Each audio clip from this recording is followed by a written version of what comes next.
Magandang hapon po sa inyong lahat.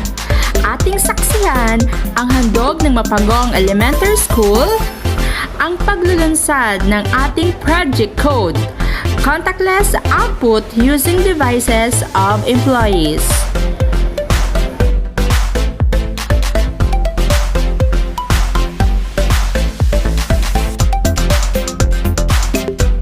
Para sa pag-uumpisa ng ating programa, halina't awitin natin ang pambansang awit ng Pilipinas.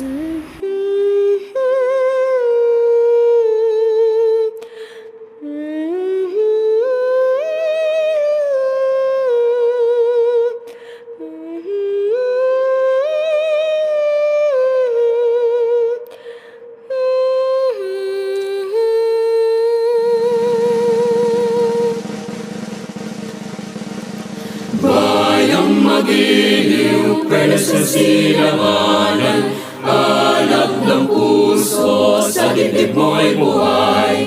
Lupang hinirang, duyan ka ng magiting, sa manlulupig, di ka pasisiin. Sa dagat at bundok, sa simoy at sa langit mong bugaw, may nilagang tula, tawid sa paglayang minamahal. Ang kisap ng watawat mo'y tagumpay na nagniningning, ang bituin at araw niya kailan pag may di magdidilim. Lupa ng araw na walating pagsinta, buhay langit sa piling mo. Ang biligaya ng pag may mga api, ang mamatay ng dahil sa'yo.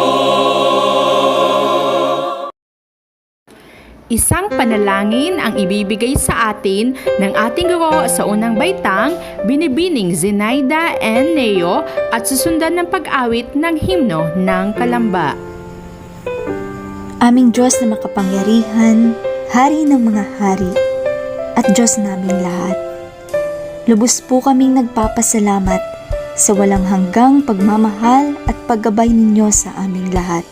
Lalo't higit sa pagbibigay ninyo ng kalakasan at kaligtasan sa bawat araw na kinakaharap namin ang laban ng pandemyang ito.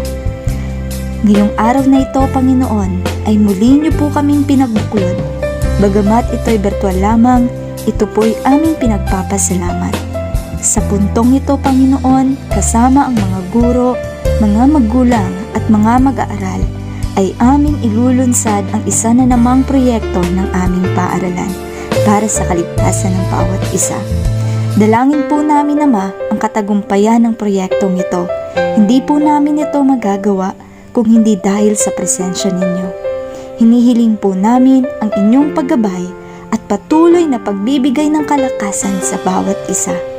Maraming salamat, Panginoon, sa mga taong iyong ginamit upang mailunsad namin ang proyektong ito. Isa lamang po ito, Panginoon, sa mga adhikain ng paaralan upang mapabuti ang paghahatid ng kalidad na edukasyon sa mga mag-aaral. Patuloy niyo po nawabuksan ang aming mga puso sa mga mabubuting bagay at makilala ang mga kamangha-mangha ninyong gawa sa bawat isa. Muli po namin binabalik ang kapurihan at pasasalamat sa dakilan niyo pong pangalan, Jesus, na aming Ama at tagapagligtas. Amen.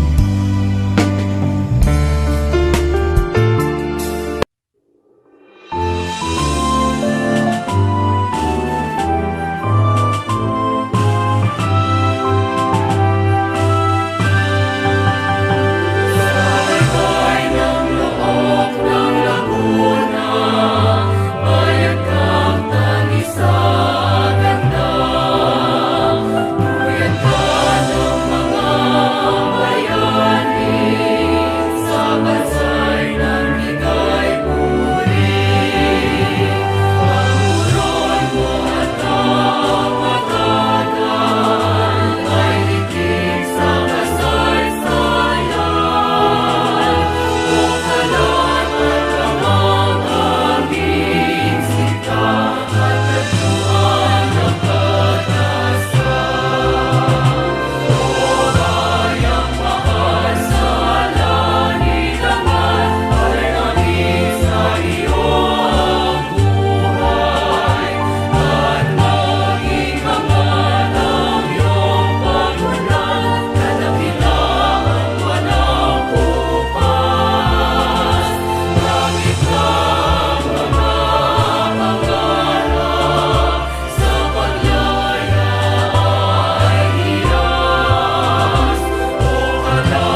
Pakinggan natin ang pambungad na pananalita mula sa ating masipag at mabait na punong guro ng Mapagong Elementary School, Ginang Vienna M. Bondok. Isang magandang araw po sa inyong lahat. Tayo po ngayon ay nasa ikalawang taon na ng pagbibigay ng dekalidad na edukasyon sa abot ng aming makakaya, kahit meron pa rin tayong pandemya. Isinusulong natin ang pagkatuto ng mga mag-aaral na kahit may banta pa rin ang sakit na dulot ng COVID-19. Ganun pa man, una sa lahat, ang kaligtasan at kalusugan ng mga guro, ng mga magulang, at mga mag-aaral ang ating isinaalang-alang. Kaya naman, naririto ang proyekto ng paaralan, ang Project Code or Contactless Outputs Using Devices of Employees, para higit pang mapaglingkuran namin ang lahat sa mabilis, maayos, at higit sa lahat ay ligtas na pamamaraan. Kaya naman ating panoodin, halina't makiisa sa Project Code ng paaralan. Ito po ang inyong lingkod, Ginang Vienna M. Bondok. Muli, magandang araw at salamat po sa inyong pakikinig. Project Code para sa ligtas na paglilingkod. Sulong mapagong, sulong sa makabagong panahon. Maraming salamat po sa inyong lahat. Isang pagbati mula sa ating matulungin at masipag na Public School District Supervisor ng Cluster 6, Dr. Inocencia M. Opeña. Isang magandang araw sa ating mahusay na pinuno ng paaralan, para ng elementarya na Mapagong, Ginang Vienna M. Bondok, sa kanyang masisipag na mga guro, mga mag-aaral, mga magulang, at sa lahat ng mga nanonood dito sa FB Live ng paaralan.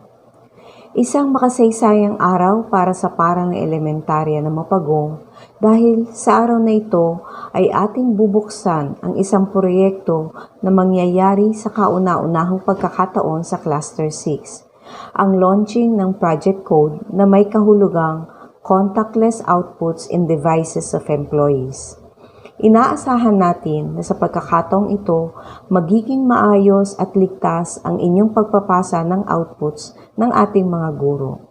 Sa pamamagitan nito, maiiwasan natin na kumalat ang pandemya ng COVID-19.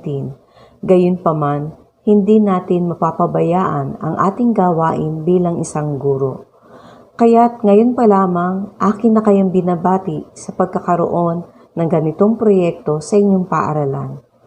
Sana ay magbigay ito ng inspirasyon sa iba pang paaralan sa ating cluster at sa iba pang paaralan upang makapagbigay ng may kalidad na edukasyon, subalit binibigyan pa rin ng kahalagahan ng ating kalusugan.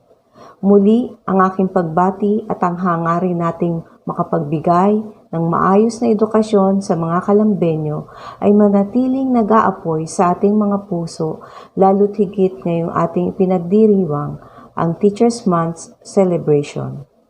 Kalidad na edukasyon para sa batang kalambenyo. Muli, isang magandang araw po sa ating lahat. Para naman sa pagbabahagi ng ating project code, narito ang guro sa ika-4 na baitang, si Ginang Ruby P. Junido, ang ating project coordinator. Maraming salamat, Ma'am Fe. Magandang araw po sa ating supportive at butihing PSDS, Ma'am Inocencia Opeña, sa aming napakasipag na school head, Ma'am Vienna Bondok, at sa inyong lahat na nanonood via Facebook Live. Ang lungsod ng Calamba ay isa sa naapektuhan ng pandemya. Mahirap man, patuloy pa rin bumabangon ang bawat mamamayan. Sa nakaraang mahigit na isang taon, halos na hindi na natin naririnig ang noong malakas na halakhakan at ingay ng mga batang nagsisipag-aral at naglalaro. Ngayon ay binabalot na ito ng nakabibinging katahimikan. Halos lahat tayo ay naapektuhan at naghihintay ng tiyak na kaligtasan. Kaya naman, ang Mapagong Elementary School ay nakaisip na maglungsad ng Project Code. Contactless output using devices of employees with the objective to provide safe, easy, and fast operation of distribution and retrieval of modules and outputs. What is QR code? A QR code is a type of barcode that can be read easily by a digital device and which stores information as a series of pixels in a square-shaped grid. More recently, they have played a key role in helping to trace coronavirus exposure and slow the spread of the virus. The acronym QR is short for Quick Response, a two-dimensional barcode that is widely used to encode and provide access to information. This means it contains data in both directions, vertically and horizontally. A QR code consists of blank modules or square dots arranged in a square grid on a white background, which can be read by an imaging device such as camera. Why use a QR code? First, unique student information. So, bawat teacher gumawa ng QR code that is intended for their learners. So, every QR code is meron po siyang information ng mga bata. That is why yung QR code na yun ay tinawag natin or sinasabi natin na unique. Second, easy and flexible to use. Madaling gamitin at kahit saan po pwede na natin itong gamitin ang QR code. So even in malls, sa pagbabayad ng mga bills, so sa school, sa paghanap ng mga books, and also paghanap ng mga movies. So ito po ay flexible to use kahit saan pwede natin gamitin. And then third, contactless. Contactless, meaning hindi na po kailangan ni parents or ni teacher na hawakan yung mga outputs or envelope na kukunin or ibabalik ng mga magulang. So dito po, papasok yung fourth natin, fast transaction. So mabilis po yung pagta-transact natin gamit ang QR code. And also, ang sunod natin is save time. Dahil nga po easy, madali, at mabilis, so nakaka-save po tayo ng time. And the last one is easy generation of data. So, madali po nating nag-generate or nakukuha yung data. And another reason why, in Mapagong Elementary School, we use QR code because health is highly prioritized and valued in the school operations. Also, healthy protocols measure were implemented in the distribution and retrieval of modules. Kaya po gumagamit tayo or gagamit tayo ngayon ng QR code. Narito ang mga hakbang na dapat natin sundin upang maisagawa natin ng maayos ang paglulungsad ng project code. Una, mga dapat gawin sa pagpasok pa lamang sa gate. Magpakuha ng temperatura sa guard. Matapos ito, maglagay ng alcohol. Kumuha ng contact tracing sa box. Matapos kumuha, i-fill up ito gamit ang dalang sariling ballpen. Matapos mapilapan, ilagay sa nakalaang box ang nasulatang contact tracing. Ang sunod, hakbang sa pagbabalik ng envelope gamit ang QR code. Lumapit sa guro upang mascan ang QR code na nakadikit. Pangalawa, dapat ito sa camera ng cellphone upang mascan at magsisilbi itong attendance. Ang pangatlo, ilagay ang envelope sa storage box matapos na mascan. Narito naman ang mga hakbang sa pagkuha ng envelope gamit ang QR code. Hanapin ang envelope na nais kunin sa ibabaw ng lamesa. Pangalawa, kunin ang envelope at dalhin sa guro upang mascan. Pangatlo, itapat ang QR code na nakadikit sa envelope sa camera ng cellphone. Magsisilbi itong attendance. Narito naman ang mga schedule ng pagkuha at pagbabalik ng envelope o ng outputs ng mga mag-aaral. Mula kinder hanggang grade 3, so every Friday, 1 to 3 p.m. Grade 4 to 6, every Monday, 8 to 10 a.m. Mula kinder hanggang grade 3, every Friday, 1 to 3 p.m. Grade 4 to 6, every Monday, 8 to 10 p.m. So, ipinapakiusap po namin sa inyo na sundin ang schedule na ito dahil mga guro po ay hindi araw-araw pumupunta sa school. Kaya po, kung maaari, kung anong schedule na nakalagay, ayun ang ating susundin. So, para hindi po malito o hindi maligaw, narito ang kanilang mga room assignments. Upang makasunod tayo sa protocol, kailangan po tayo ay may kanya-kanyang schedule at kanya-kanyang classroom or mga lugar kung saan hindi magdidikit-dikit o hindi magkakaroon ng maraming tao. Narito po ang mga room assignments ng bawat section. So sa labas po ng kinder room, doon po mamimigay ang Kinder Dahlia, Rose at Rosal. Sa grade 1 room, nandun po yung grade 1 Daisy. Sa katabing classroom naman po, sa grade 3 classroom o sa grade 3 room, nandun naman po ang grade 1 Gumamela. At ang grade 2 classroom, doon naman po mamimigay ang Carnation at ang Sunflower. Magkasama na po sila.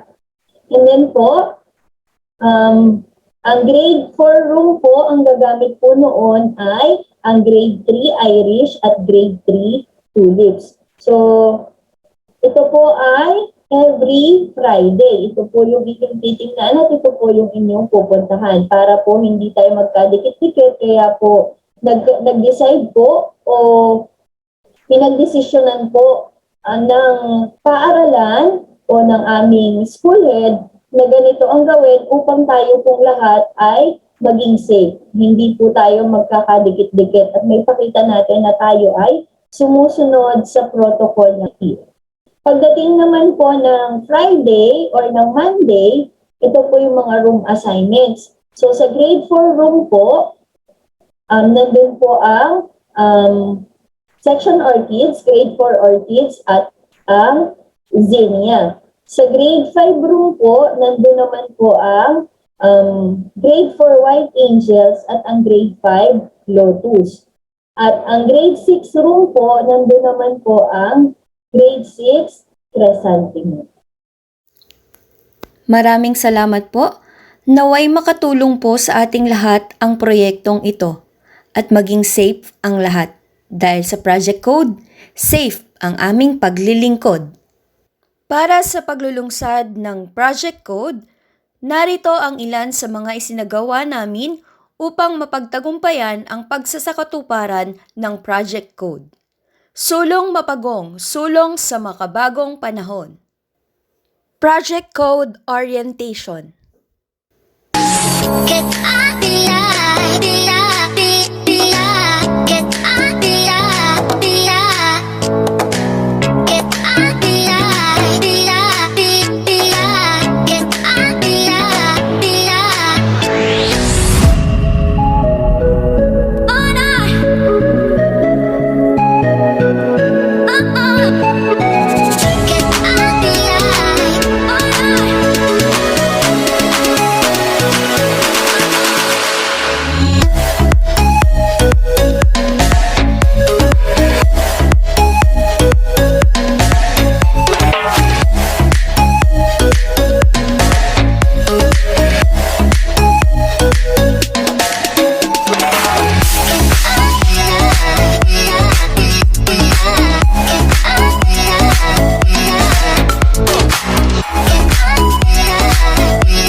Project Code Preparation.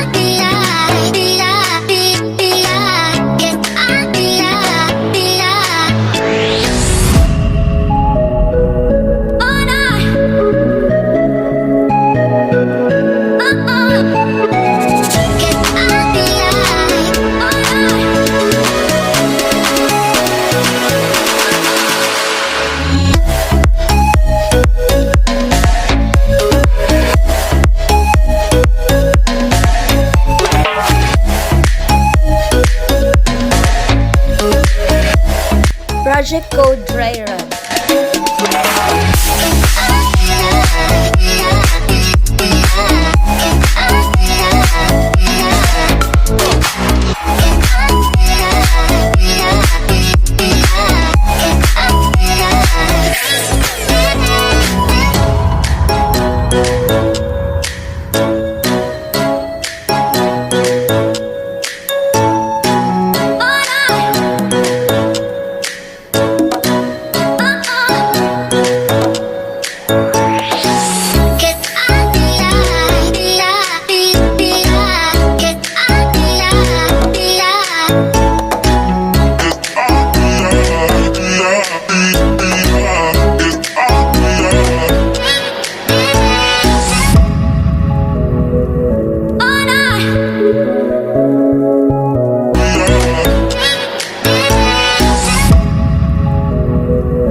Feedbacks of parents.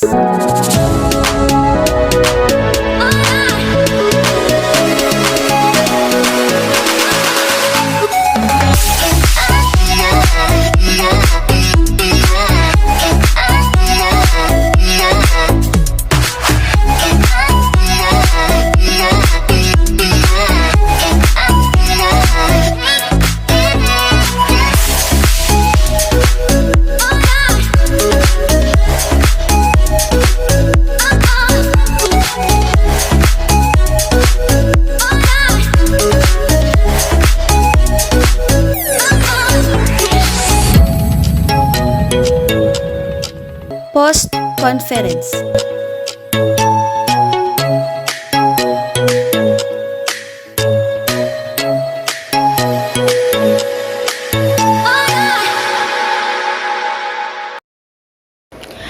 At para naman sa ating pangwakas na pananalita, narito ang ating mapagmahal na General PTA President, Ginang Virgie S. Latayan.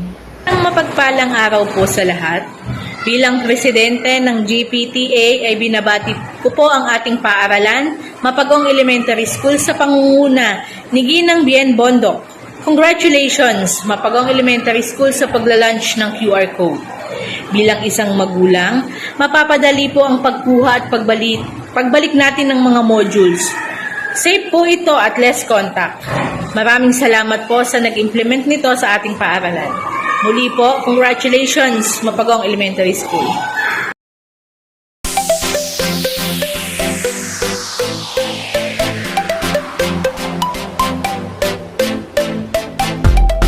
Sa Project